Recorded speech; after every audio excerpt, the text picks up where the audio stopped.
One this is काजल व्याउ। तो कैसे हैं आप सब? आई होप आप लोग अच्छे होंगे। जैसा कि हमने इसके पहले वाले लेसन के अंतर्गत फन विथ मैग्नेट्स के बारे में पढ़ा था, ठीक आज उसी प्रकार हम लेसन 14 वाटर के बारे में पढ़ेंगे। वाटर करने का मतलब हुआ कि जल, यानी हम अपने डेली लाइफ में जैसे कि देखते हैं कि जल का कैसे उपयोग करते हैं। Suppose for some reason your family gets only 1 bucket of water every day for a week. Suppose आप मानिए कि किसी कारणवश आपके परिवार को एक सप्ताह में एक ही बाल्टी पानी मिले जिसका यूज़ आपको प्रतिदिन करना है। Imagine what would happen, would you be able to cook. Imagine कीजिए कि आपको जब खाना बनाना का काम हो, चाहे बर्तन सफाई का काम हो या कपड़े धोने का काम हो, नहाने का काम हो, तो क्या आप एक बाल्टी में कर सकते हैं? What are the other activities you would not be able to do? इसके अलावा और सी कौन सी एक्टिविटी होंगी जो जल के माध्यम से होती हैं जो नहीं हो पाएंगी?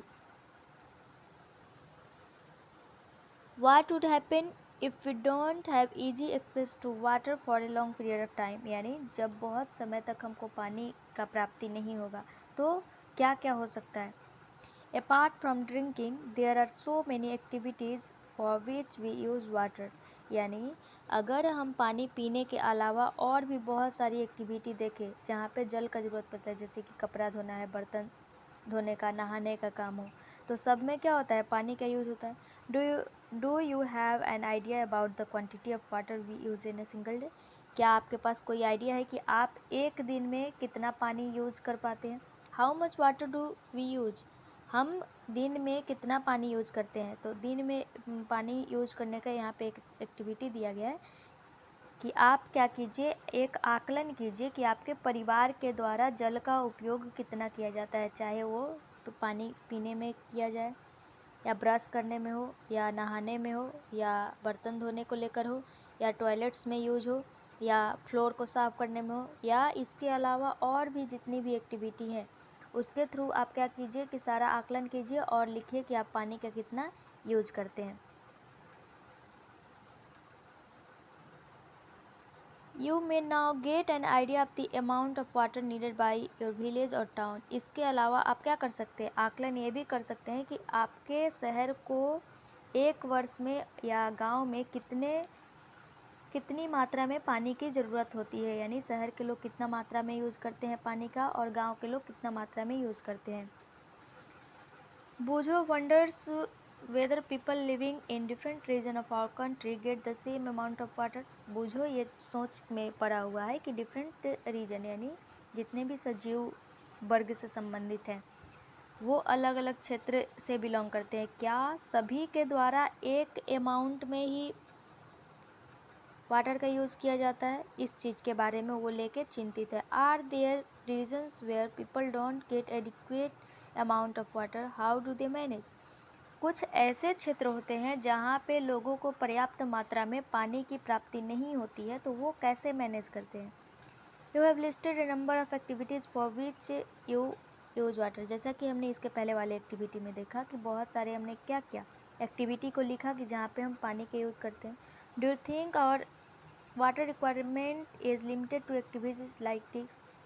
क्या आप ऐसा सोचते हैं कि वाटर का जितना रिक्वायर है हम उतना ही लिमिट सोर्स में यूज़ करते हैं? जैसे कि हम खुद से ही देखें, जैसे कि हम जाते हैं ब्रश करने, तो कभी कभी ऐसा होता है कि नल खुला छूट जाता है तो नल से पानी गिरते रहता है, तो वो तो पानी वेस्ट हुआ। कभी कभी कोई लोग क्या होता है नल बंद कर देता है, तो सबके द्वारा एक मात्रा में पानी का यूज़ नहीं किया जाता है। We use wheat rice pulses vegetables and many other food items every day. हम प्रतिदिन बहुत प्रकार के खाद्यान्न का इस्तेमाल करते हैं जिसमें चावल, दाल, सब्जी, जिसमें पानी का इस्तेमाल करते हैं। We know that some of the fibres that we use for making fabric from plants.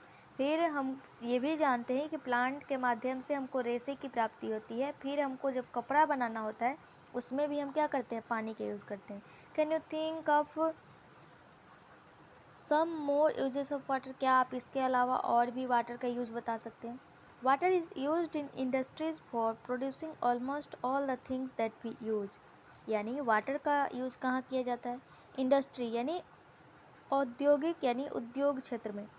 किस लिए? तो producing almost all the things that we use, यानी जो वस्तु हम लोग इस्तेमाल करते हैं उसमें, जैसे कि कागज़ का निर्माण होता है, तो कागज़ का निर्माण में भी कितना पानी लगता है?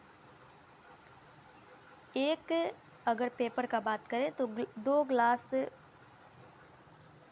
पानी की आवश्यकता होती है बनाने के लिए, तो वो कागज़ कौन यूज़ करता है? हम ही यूज़ करते हैं। So we need water not only for our daily activities but also for producing many things. इसीलिए पानी की आवश्यकता हमारे केवल डेली एक्टिविटीज़ को लेकर ही नहीं है, बहुत सारे ऐसे अलग क्रियाविधि हैं, जैसे कि अभी इंडस्ट्रीज़ का बात की है, उसमें भी पानी का ज़रूरत पड़ता है। Where do we get water from?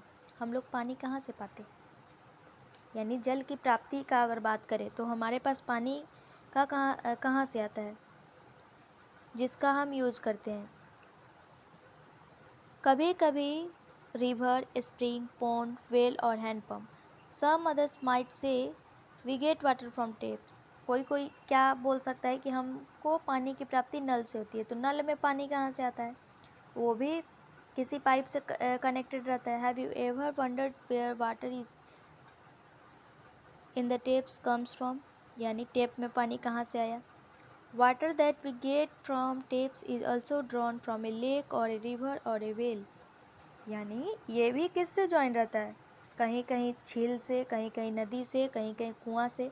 It is then supplied through a network of pipes, और पाइप का जाल बिछा हुआ रहता है जिसके थ्रू हमारे पास पानी का सप्लाई किया जाता है, हमको पानी की प्राप्ति होती है।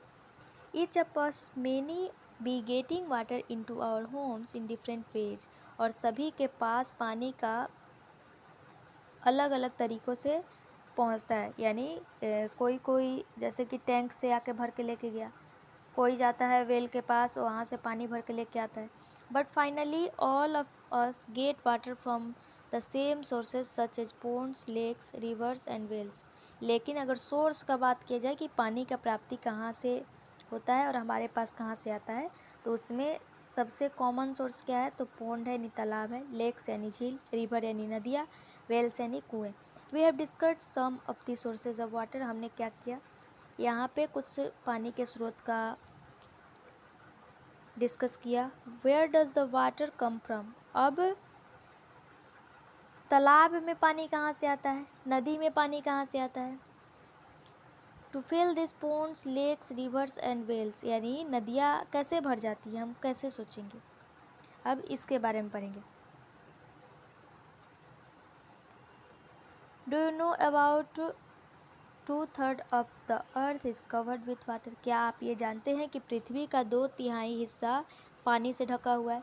Most of the water is in the ocean and seas, और बहुत सारे पानी का मैक्सिमम मात्रा महासागर और समुद्रों में देखा जाता है। The water in the ocean and seas has many salt dissolve in it, और हम महासागर और समुद्र के पानी में क्या देखते हैं कि वो उसमें बहुत ज़्यादा नमक की मात्रा होती है जो उसमें घुला रहता है, अर्थात वो खारा होता है, और इस पानी को हम पी भी नहीं सकते हैं, ना ही एग्रीकल्चर में लगा सकते हैं, ना ही वो घरेलू कामों में यूज होता है, ना ही किसी औद्योगिक क्षेत्र में यूज होता है। और हम क्या सुनते हैं, एक पोयम है rhyme of the ancient mariner, जिसको एस.टी. कोलरिज द्वारा लिखा गया था 1798 में। उन्होंने एक कविता में 2 पंक्तियाँ यहाँ पे प्रस्तुत है। Water water everywhere nor any drop to drink, यानी सभी जगह पानी पानी ही है, लेकिन हम इसको एक बूंद भी पी नहीं सकते हैं, यानी एक बूंद भी पीने में सक्षम नहीं है।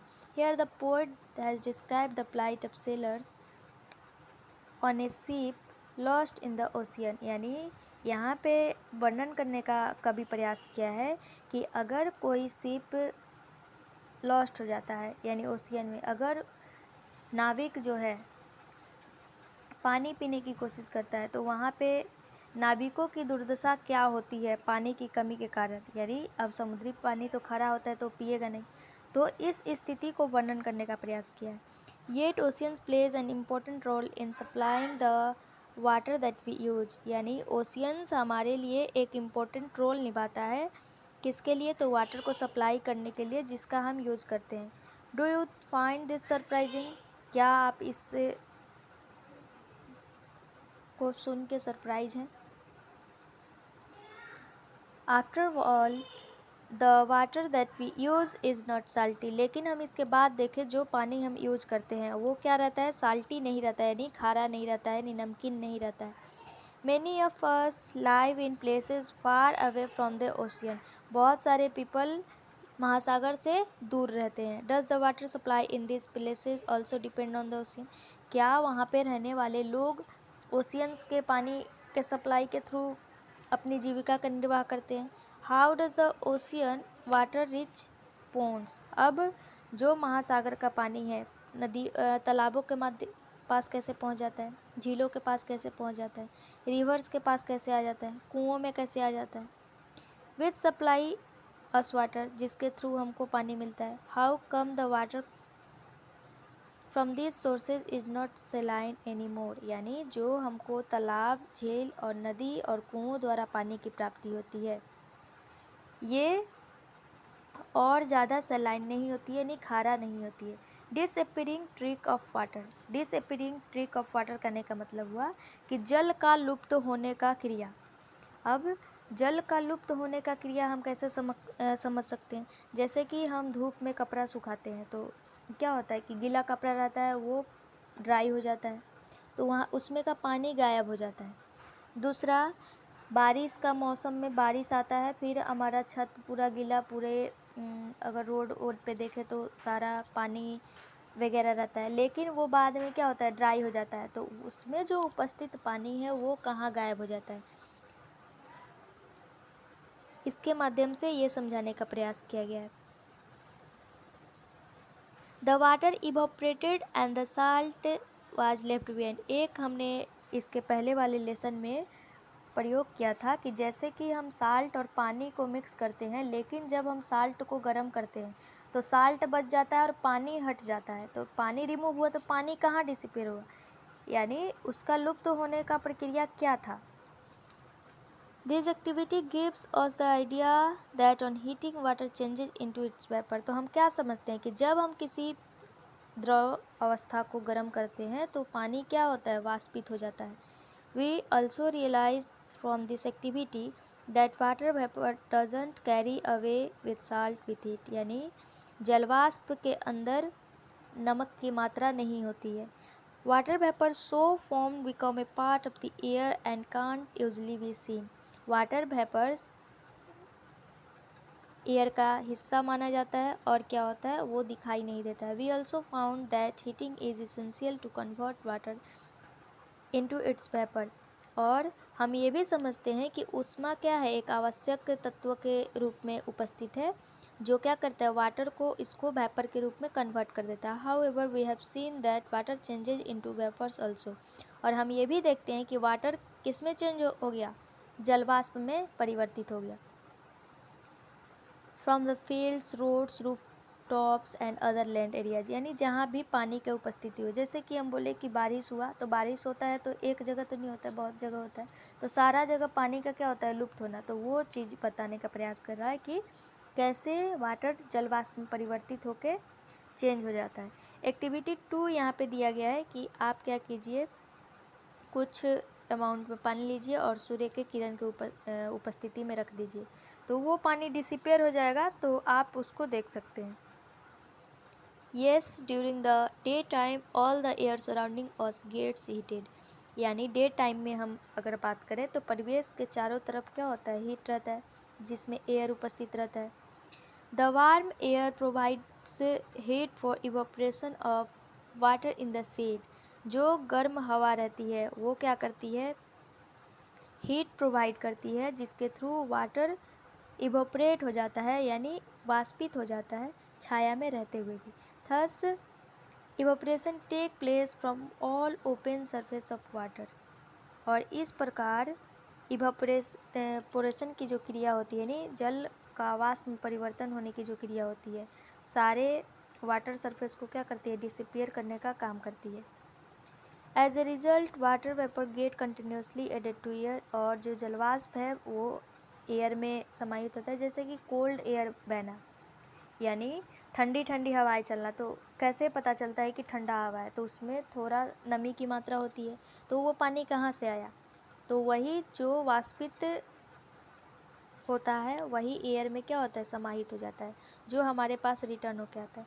However evaporation of water is a slow process. Evaporation क्या है? एक धीमी प्रक्रिया है। That is why we rarely notice its loss from a bucket full of water. इसीलिए हम बहुत ही कम नोटिस कर पाते हैं कि बकेट का जैसे पानी रखे तो उसमें से थोड़ा पानी हट गया, तो उसको क्या देखते हैं, उतना नोटिस नहीं कर पाते हैं कि पूरा पानी ख़त्म हो जाए। लेकिन वही हम बकेट में क्या करते हैं, थोड़ा सा पानी रहता है और उसको धूप में रख देते हैं, तो बाद में देखते हैं कि बकेट सूख गया, यानी ड्राई हो गया। तो वो पानी कहाँ गया बकेट का? तो वो क्या हुआ, इवापोरेट हो गया, निवाष्पित हो गया। Loss of water by plants, यानी प्लांट के थ्रू वाटर का लॉस होना। Plant uses a part of this water to prepare their food and. Plant किस में यूज़ करते हैं? अपने भोजन को बनाने के लिए, फिर ग्रो होने के लिए भी यूज़ करते हैं। Retain some of it in different parts, और क्या करते हैं, जो शेष बचता है वो अदर पार्ट्स में डिवाइड हो जाता है। Remaining part of this water is released by the plant into air as water vapour through this process of transpiration. वाष्पो उत्सर्जन की क्रिया के थ्रू वाटर वेपर में कन्वर्ट होता है। फिर जो प्लांट में पानी रहता है वो एयर में मिक्स हो जाता है। Water vapour इंटर्स the air through the process of evaporation, यानी जल वाष्प की क्रिया के द्वारा पानी में जल की कुछ मात्रा समाहित होती है। किस क्रिया द्वारा? तो इवापोरेशन के माध्यम से और ट्रांसपीरेशन के माध्यम से, यानी वाष्पो उत्सर्जन के माध्यम से। Is it lost forever? No, we get it back again as we will see. हम बाद में इसको प्राप्त भी कर लेते हैं। हाउ आर क्लाउड्स फॉर्म, यानी बादल का निर्माण कैसे होता है, इसके बारे में हम पढ़ेंगे। आप क्या कीजिए कि जैसे कि हमने क्या पढ़ा था इसके पहले, संघनन की क्रिया इसके पहले पढ़ा था। यानी संघनन की क्रिया में क्या था कि जैसे हमने इसके पहले वाले एक्टिविटी में देखा कि जब हम चावल बनाते हैं तो चावल के ऊपर वाले हिस्से, यानी जो थाली रहता है उसको हटाते हैं तो ऊपर कुछ कुछ बूंद आ जाता है। तो वो बूंद क्या होता है, यानी ड्रॉपलेट्स जो पाई जाती हैं, छोटी छोटी बूंदें, वो शुद्ध पानी रहता है। फिर जैसे ही हम हटाते हैं तो वेपर उसमें से निकलता है, तो वो क्या है, कंडेंसेशन का प्रक्रिया है। सेम उसी प्रकार the cold surface of the glass content iced water. जैसे कि हम क्या करते हैं कि एक बोतल लेते हैं या ग्लास लेते हैं, उसमें बहुत ही ठंडा पानी डालते हैं और आइस डालते हैं, तो हम क्या देखते हैं कि जो ग्लास है उसके बाहर पानी की मात्रा आ गई, तो वो कैसे होता है? तो वो भी क्या है, कंडेंसेशन के माध्यम से हुआ। हमने इसके पहले वाले एक्टिविटी में पढ़ा हुआ था इसके बारे में। The process of condensation plays an important role in bringing water back to the surface of earth. और ये संघनन की प्रक्रिया हमारे लिए बहुत ही इम्पोर्टेंट रोल प्ले करती है। किस लिए? तो जो पानी वापस गया रहता है, यानी वापस आना, जैसे होता है ना कि पानी जैसे कि डिसिपेयर होगा, फिर बारिश के माध्यम से वो हमारे पास आया,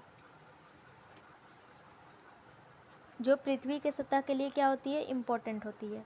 हाउ डज इट हैपन, ये कैसे होता है? As we go higher from the surface of earth, यानी जैसे जैसे हम पृथ्वी से ऊंचे सतहों पे जाते हैं तो हमको क्या महसूस होता है, यानी ठंडा महसूस होता है। इट गेट्स कूलर, यानी ठंडा ठंडा। When cooler at sufficient height, the air becomes so cool that the water vapor present in it condenses to form teeny drops of water called droplets. जैसे कि हमने एक इसके पहले वाले लेसन में पढ़ा था कि रेगिस्तान इलाका में क्या होता है कि दिन के समय में बहुत ज़्यादा गर्म, लेकिन वही रात का समय होता है तो बहुत ठंडा ठंडा।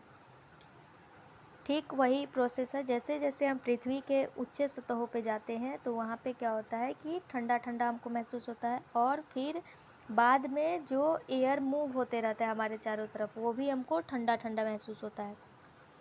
ये किस वजह से होता है? कंडेंसेशन की क्रिया की वजह से होता है। जो छोटी छोटी वाटर की बूंदें पाई जाती हैं वो एयर में क्या होती हैं, घुल मिल जाती हैं इसके थ्रू। It is these tiny droplets that remain floating in air and appear to us as clouds. और जो टीनी ड्रॉपलेट्स एयर में पाई जाती हैं बहुत दूर से देखने पे हमको लगता है कि बादल घिरे हुए हैं। It so happens that many droplets of water come together to form a larger size. यानी जब वो ड्रॉपलेट बहुत ही घनी अवस्था में एक साथ जुड़ी रहती है तो वो हमको बादल के रूप में दिखाई देती है। तो बादल कैसे निर्माण होता है, इसके थ्रू निर्माण। Some drops of water become so heavy that they begin to fall. कभी कभी क्या होता है कि जो वाटर ड्रॉप्स होते हैं बहुत ही भारी हो जाते हैं और वो क्या करने लगते हैं, गिरना स्टार्ट कर देते हैं। जैसे कभी कभी हमने ये भी देखते हैं कि पानी, बर्फ़ गिरना या ओलावृष्टि होना, वो कंडीशन, तो वो कैसे होता है।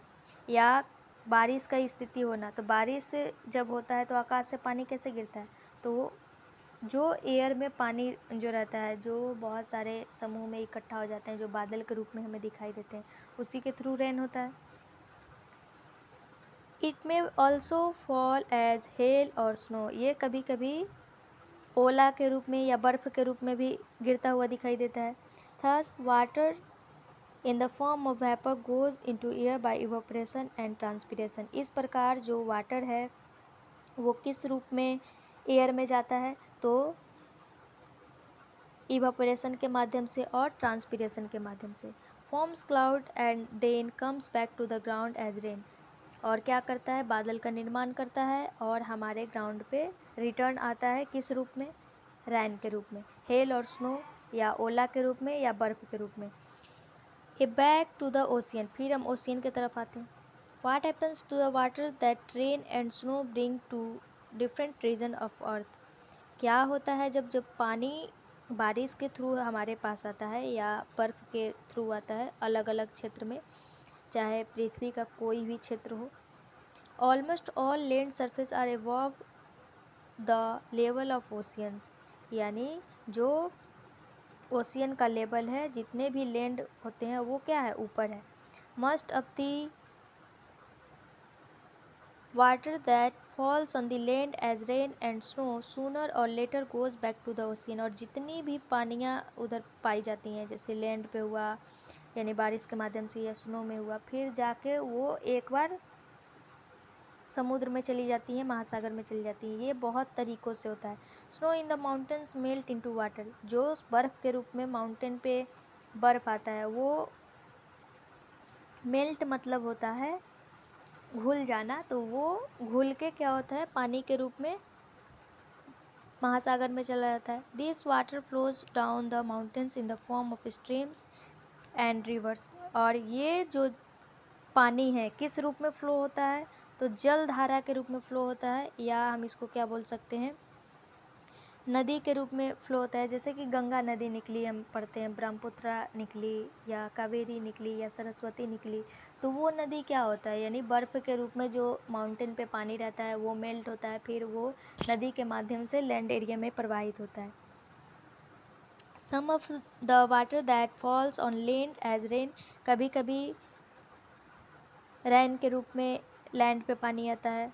Also flows in the form of river. और नदी के रूप में प्रवाहित होता है या जलधारा के रूप में प्रवाहित होता है। Most of the rivers cover long distances on land and ultimately fall into a sea और एन ओशियन। बाद में ये बहुत ही दूरी तय करने के बाद समुद्र और ओशियंस में पहुंच जाती है। However water of some rivers flows into lakes. और बाद में ये नदियाँ बह के क्या कहाँ चली जाती हैं, एक झील का निर्माण कर देती हैं। The rain water also fills up lakes and ponds. और जो वर्षा का पानी है कभी कभी झील में भी भरता है और नदी में भी भरता है, यानी तालाब में भी भरता है। A part of the rain water gets absorb by the ground. कभी कभी जो पानी का मात्रा होता है ग्राउंड पे जो मिट्टी पाई जाती है उसके द्वारा अवशोषित कर लिया जाता है और हमको विलुप्त मालूम पड़ता है। जैसे कि बारिश हुआ, वहाँ पे बहुत सारा मिट्टी है, तो बाद में हम देखते हैं कि सूख गया यानी ड्राई हो गया, तो क्या हुआ, सोयल उसको क्या किया, ऑब्जर्व कर लिया। Some of this water is back to the air by the process of evaporation and transpiration. The rest seep into ground. Most of this water becomes available to us as groundwater.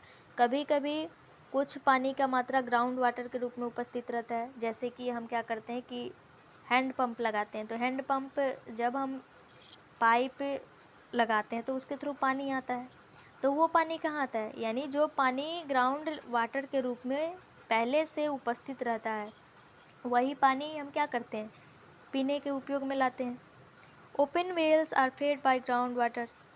फिर कुआं आप देखे होंगे, वो भी ground water का एक source है। Ground water is the source for many lakes as well. It is also this ground water which is drawn by a hand pump or a tubewell. जैसे कि हम अभी बोले कि हैंड पंप लगाने में या ट्यूबवेल हम इस्तेमाल करते हैं, तो वो भी ग्राउंड वाटर के थ्रू ही हम पानी लेते हैं, तभी हम उसका इस्तेमाल करते हैं। द मोर हैंड पम्प्स और tubewells that are used in area the deeper we need to dig to find this ground water. हमको बहुत ही नीचे तक खुदाई करना पड़ता है, किस लिए, तो ग्राउंड वाटर को प्राप्त करने के लिए, जो हमारी आवश्यकताओं की पूर्ति करता है। The loss in the level of ground water due to over use is worrisome. Worrisome कहने का मतलब हुआ चिंताजनक की स्थिति, यानी ग्राउंड वाटर का हम बहुत यूज करते हैं, जिसके कारण हमको बहुत नीचे तक खुदाई करना पड़ता है, क्योंकि इसका स्तर और नीचे जाता जा रहा है, जो कि चिंताजनक स्थिति है। Paheli wants to share a concern with you. एक पहेली यहाँ पे कैरेक्टर दिया गया है जो अपनी एक बात रखती है। In those areas where the land has little और no vegetation the rain water flows away quickly. बोल रही है कि जिस भूमि पे हम कोई खेती का काम नहीं करते या कोई किसी भी चीज़ को नहीं उगाते, तो वहाँ पे जब रेन वाटर होता है तो वो क्या करता है, मिट्टी की परत को बहा के लेके चला जाता है। और ये बात क्या है, सही है। The rain water flows away quickly, और वहाँ से पानी का जो बहाव होता है बहुत ही तेज़ी से जाता है। Flowing rain water also takes the top layer of the soil, और मिट्टी की ऊपरी परत को क्या करता है, वो बहा के दूसरे साइड लेके चला जाता है। It is covered with there are few areas where must of the land is covered with concrete, या और इसके अलावा कुछ ऐसे क्षेत्र पाए जाते हैं जो कंक्रीट से ढके हुए रहते हैं, उसको वो क्षति नहीं पहुंचाती है। This reduce the seepage of rain water into the ground which ultimately affects the availability of ground water, यानी ग्राउंड वाटर को क्षति पहुंचाने वाले जो तत्व के रूप में ये काम करती है, जिसके माध्यम से ऊपरी परत बह जाता है। लेकिन वही हम जब कंक्रीट का इस्तेमाल करते हैं तो वो क्षति नहीं पहुंचाती है, जिससे हमारी जो जल की उपलब्धता है, जिसका यूज हम अपने डेली लाइफ में करते हैं, उसको क्षति नहीं पहुंचता है। We now know that water brought back to the surface of the earth by rain, यानी हम क्या समझे इस पद्धति से कि पृथ्वी पे जो पानी का सोर्स है, यानी पानी किसके थ्रू आ गया, बाय रेन यानी वर्षा के माध्यम से, हेल यानी ओला के माध्यम से, और स्नो यानी बर्फबारी के माध्यम से, goes back to oceans. Thus water from oceans and surface of the earth goes into air as vapour returns as rain, hail और snow as vapour returns as rain, hail और snow, and finally goes back to the ocean. और इस प्रकार से सारा पानी कहाँ चला जाता है, ओशियन में। The circulation of water in this manner is known as the water cycle. इस प्रकार की क्रिया को हम क्या बोलते हैं, जल चक्र। The circulation of water between ocean and land is a continuous process. ये क्या लगातार चलने वाली प्रक्रिया है। This maintain the supply of water on land, यानी भूमि पे ये वाटर के सप्लाई को क्या करती है, मेंटेन करने का काम करती है। जैसे कि यहाँ पे क्लाउड है, बारिश हुआ, पानी यहाँ पे माउंटेन एरिया में गया, यहाँ पे स्नो के माध्यम से अगर यहाँ पे आया, ये पानी मेल्ट होके नदी के थ्रू आया, नदी के थ्रू लैंड पे आया, फिर ये बड़ा तालाब बना, फिर इवापोरेशन और ट्रांसपिरेशन की क्रिया हुई, जिससे ये क्या हुआ, वाष्पित हुआ, फिर यहाँ पे क्लाउड बना, फिर ये बारिश के रूप में लैंड पे आया। तो ये क्या चलता है, यानी ये प्रक्रिया एक चक्र से दूसरे चक्र फिर तीसरे चक्र, इस प्रकार से ये चलते रहता है और ये हमेशा चलते रहता है। What if it rains heavily, क्या होगा जब बहुत ही भारी मात्रा में बारिश होगा, क्या होगा जब भारी मात्रा में बारिश होगा। The time duration and the amount of rainfall varies from place to place, यानी समय के अकॉर्डिंग या अवधि के अकॉर्डिंग या रेनफॉल के अकॉर्डिंग अगर बात किया जाए तो अलग अलग प्लेस पे अलग अलग प्रकार से वर्षा की मात्रा देखी जाती है। In some parts of the world it rains throughout the year while there are places where it rains only for a few days, यानी कुछ ऐसे क्षेत्र पाए जाते हैं जहाँ पे सालों भर बारिश होती है, लेकिन कुछ ऐसे क्षेत्र भी होते हैं जहाँ पे कुछ दिन तक ही बारिश होता है। In our country must of all rainfall occurs during the monsoon season, और अगर अपने देश की बात करें तो मानसून सीजन में हम बारिश का आना देखते हैं। Rains bring relief specially after hot summer days, यानी गर्मी के दिनों में राहत दिलाने के लिए हमारे लिए कौन सहायक के रूप में काम करता है, यानी वर्षा ही काम करता है, जिससे हमें सुख की अनुभूति होती है, यानी रिलीफ मिलता है। The sowing of many crops depend on the arrival of monsoon, यानी जब हम बहुत सारे फसलों का बुआई करते हैं ये भी मानसून के आने पे ही निर्भर करता है। However excess of rain falls may lead to many problems, कैसे जब बहुत ही ज़्यादा मात्रा में बारिश होती है तो कैसे ये बहुत सारी समस्याओं का समाधान करता है। Heavy rains may lead to rise in the level of water, यानी जब भारी मात्रा में बारिश होती है तो ये क्या करता है, लेवल ऑफ वाटर क्या होगा, इंक्रीज होगा, यानी बढ़ेगा, चाहे वो नदी हो, लेक्स हो या तालाब हो। The water may then spread over large areas causing floods, कभी कभी बहुत सारे लार्ज एरिया को वो ढक लेता है जिसके कारण क्या होता है, फ्लड जैसी स्थिति आ जाती है, यानी बाढ़ जैसी स्थिति आ जाती है।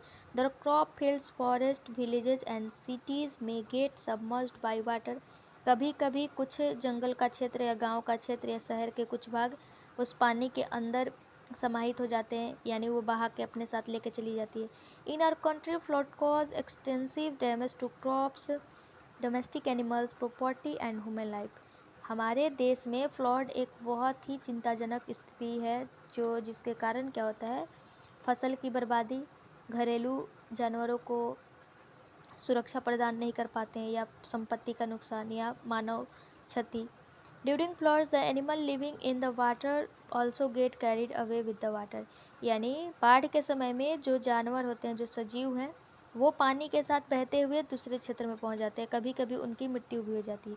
They often get trapped on land areas and die, कभी कभी वो लैंड एरिया में ट्रैप्ड हो जाते हैं, यानी ट्रैप्ड यानी कब्जा हो जाना, और वे मर जाते हैं। When food flood water residues rain also effect the animals living the soil, यानी क्या करती है, ये बहुत ही इफेक्ट करती है, यानी बाढ़ बहुत ही चिंताजनक स्थिति है। वाट happens if it doesn't rain for a long period, क्या होगा जब वर्षा की मात्रा बहुत ही ज़्यादा समय अवधि तक नहीं होगी। Can you imagine what would happen if it doesn't rain in a region for a year or more, क्या होगा जब किसी क्षेत्र में बहुत सालों तक वर्षा नहीं हो, तो जाहिर सी बात है कि सुखाड़ की स्थिति आएगा। The soil continues to loss water by evaporation and transpiration, यानी इवापोरेशन और ट्रांसपिरेशन की क्रिया द्वारा जो जल की मात्रा ऊपर जा रही थी फिर हमारे पास आ रही थी, जो मिट्टी अवशोषित करती थी, वो नहीं होगा। Since it is not being brought back by rain, फिर हमको रेन के माध्यम से पानी नहीं मिलेगा, फिर सोयल क्या होगा, सूख जाएगा। The level of water in ponds, पानी का जो स्तर होगा वो क्या होगा, गिर जाएगा। द ग्राउंड वाटर में अल्सो बिकम स्कार्स, यानी ग्राउंड वाटर में भी कमी आएगी। दिस में लीड टू ड्रॉफ्ट, और ये क्या आएगा, सुखाड़ की स्थिति ला देगा। In drought conditions it is difficult to get food and fodder, जब सुखाड़ की स्थिति होती है तो ये हमको भोजन और चारागाह की स्थिति में भी क्या होगा, कठिनाई होगा, यानी हम भोजन बनाने में असक्षम होंगे। कैसे, यानी जब हम फसल लगाने के लिए पानी का ज़रूरत होगा, जब बारिश ही नहीं होगा तो हमको पानी नहीं मिलेगा तो हम कैसे खेती करेंगे, खेती नहीं करेंगे फसल कैसे उगाएंगे, फसल जब नहीं उगाएंगे तो फिर हम उसको काटेंगे कैसे, खाएंगे कैसे, फसल खराब होगा। फिर अगर हमको फसल नहीं होगा या घास वगैरह नहीं होगा तो फिर हम अपने जानवरों को कैसे खिलाएंगे, तो कंडीशन क्या होगा, बहुत ही ख़राब हो जाएगा। ये बताने का यहाँ पे प्रयास किया गया है। Hear about droughts occurring in some parts of the country और द वर्ल्ड। आपने बहुत सारे ऐसे किस्से सुने होंगे, चाहे विश्व से रिलेटेड हो सकता है या देश से रिलेटेड हो सकता है, कि किसी न किसी भाग में सुखाड़ की स्थिति आती है। Are you aware of the difficulties faced by the people living in this areas. क्या आप इससे अवगत हैं कि जितनी भी कठिनाइयाँ होती है जो लोग सहन करते हैं या उन क्षेत्रों में उनको कठिनाई कैसी होती है, उसके बारे में क्या आप जानते हैं। What happens to the animals and the vegetation in this condition, यानी जानवरों को क्या होगा। जैसे कि हम बताएं कि उनको चारागाह के लिए बहुत ही मशक्क़त करनी पड़ेगी। Try and find out about this by talking to your parents and neighbours and by reading about it from news papers and magazines. अगर आप नहीं जानते हैं तो आप इसको क्या कीजिए, अपने माता पिता या पड़ोसी के माध्यम से पूछिए, या आप मैगजीन्स या न्यूज़पेपर के थ्रू आप इसको पढ़ सकते हैं और इसके बारे में जानकारी प्राप्त कर सकते हैं। How can we conserve water, हम वाटर को संरक्षित कैसे करें। जैसे कि हम इसके पहले वाले एग्जाम्पल में बोले कि जैसे कि हम ब्रश करते हैं तो कभी कभी क्या करते हैं कि नल को खुला छोड़ देते हैं, तो नल से पानी वैसे ही गिरते रहता है, तो वो तो पानी का क्षति हुआ। अगर हम नल का पानी बंद कर देते हैं, नल से पानी नहीं गिरेगा, हम ब्रश अपना कर लेते हैं, फिर जितना पानी का ज़रूरत पड़ता है उतना ही यूज़ करते हैं, तो वो पानी के एक संरक्षण का काम हुआ। दूसरा, हम पानी को कंजर्व करने का कैसे काम कर सकते हैं। जैसे रेन वाटर होता है यानी वर्षा का पानी, तो रूफ टॉप यानी छत पे हम क्या करते हैं, जितना भी पानी इकट्ठा होता है उसको एक पाइप के थ्रू हम टैंक में भरने का काम करते हैं, तो उससे भी पानी संरक्षण का काम हुआ। Only A small fraction of water available on the earth is fit for use of plants, यानी बहुत ही कम मात्रा में पानी की ज़रूरत पड़ती है पौधों को, जो पौधे यूज़ करते हैं। एनिमल्स एंड ह्यूमन्स, और जानवर और ह्यूमन्स भी यूज़ करते हैं। Must of the water is in the oceans and it can't be use directly. हम इसको, जैसे कि जो महासागर वाला पानी है, हम उसको प्रत्यक्ष रूप से यूज नहीं करते हैं। When the level of the ground water decreases drastically, जब हम देखते हैं कि ग्राउंड वाटर का जो पानी है बहुत ही नीचे चला गया, this can't be use any more, और हम इसका ज़्यादातर यूज नहीं कर पाते हैं। The total amount of water on earth remains the same, but the water available for use is very limited and is decreasing with over usage। यानी हमारे पृथ्वी पे पानी की मात्रा बहुत ही ज़्यादा है, लेकिन जो पानी हम यूज़ करते हैं उसकी मात्रा क्या है, लिमिटेड है, बहुत ही लिमिटेड। जो हमारे ज़्यादा यूज़ करने के कारण उसमें क्या हो रहा है, ह्रास आ रहा है, यानी वो घटती जा रही है। The demand for water is increasing day by day, और लेकिन पानी का जो मांग है वो दिन पर दिन क्या है, इंक्रीज होते जा रहा है, यानी बढ़ते जा रहा है। The number of people using water is increasing with rising population. Population जैसे जैसे बढ़ेगा वैसे वैसे पानी की ज़रूरत पड़ेगी, वैसे जैसे जैसे पॉपुलेशन कम होगा वैसे वैसे पानी की ज़रूरत क्या पड़ेगी, कम पड़ेगी। Long queues for collection of water are a common sight, यानी जैसे कि यहाँ पे एक चित्र दिया गया है, आप देख सकते हैं कि बहुत ही लंबी कतार लगाई गई है पानी के लिए। Also more and more water is being used for producing food and by the industries, और वाटर का यूज हम कहाँ कहाँ करते हैं, तो फूड को उत्पन्न करने के लिए, भोजन बनाने में, इंडस्ट्री में भी यूज किया जाता है। these factors are leading to shortage of water in many parts of the world। इस प्रकार हम इसमें पानी की कमी की समस्या को देख सकते हैं। Hence it is very important that water is used carefully। अतः यह हमारे लिए बहुत ही महत्वपूर्ण हो जाता है कि हम पानी का यूज क्या करें, सावधानी पूर्वक करें। We should take care not to waste water। हमें यह ध्यान रखना चाहिए कि हम पानी की कहीं क्षति तो नहीं कर रहे हैं, नुकसान तो नहीं कर रहे हैं। रेन वाटर हार्वेस्टिंग, यानी पानी के जो वर्षा जल है उसके माध्यम से खेती करना। On one way of increasing the availability of water is to collect rain water and store it and later use. जैसे कि हम इसके पहले बोले कि आप क्या कीजिए, रूप पे जितना भी पानी रहता है उसको यहाँ पे जैसे ये प्रक्रिया दी है, पाइप के थ्रू क्या किया, ये टैंक में इस्तेमाल कर दिया, इसको हम क्या कर सकते हैं, हार्वेस्टिंग में यूज़ कर सकते हैं। Collecting rain water in this way is called rain water harvesting. इस प्रकार के वर्षा जल को संग्रहित करने का जो तरीका है इसको क्या बोलते हैं? Rain water harvesting. The basic idea behind rain water harvesting is catch water where it false.